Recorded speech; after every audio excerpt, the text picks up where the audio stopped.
Tandangan Pak Lurah.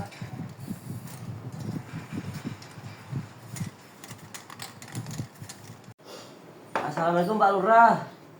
Waalaikumsalam. Monggo pinarak riyen Pak Tondo. Kados pundi kabare? Alhamdulillah.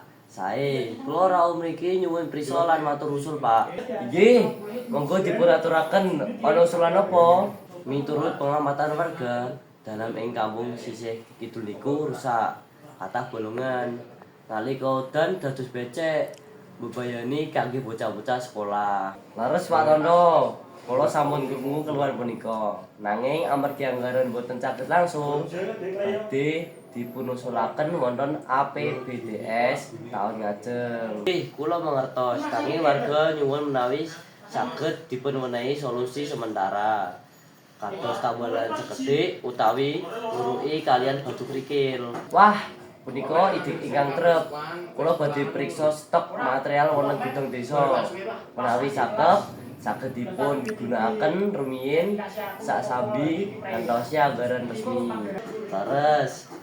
Nanging menawi wonten darurat, menapa saged nggunakake dana darurat kangge tambalan saderengipun dipun aspali. Wah, usul ingkang apik. Kula badhe rembag kalian bendahara desa lanjut pembangunan.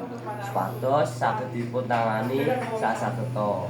Menawi dipun paringi izin, warga RT 3 uga kersa kerja bakti kangge bantu perbaikan sementara. Nanging mesti dipun pandhengi saking pihak desa. Matur nuwun, semangat warga kados punika kedah dipun apresiasi.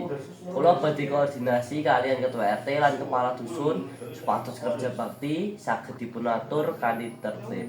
Matur nuwun sanget Pak Lurah, saking warga-warga ingkang penting boten wonten korban dhisik. Kula ugi matur nuwun dumateng panjenengan lan warga ingkang remen melu nyengkung pembangunan desa. Mugi-mugi desa kita tansah rukun lan maju. Amin. Menawi wonten gagasan sanes, mboten usah sungkan ngaturaken.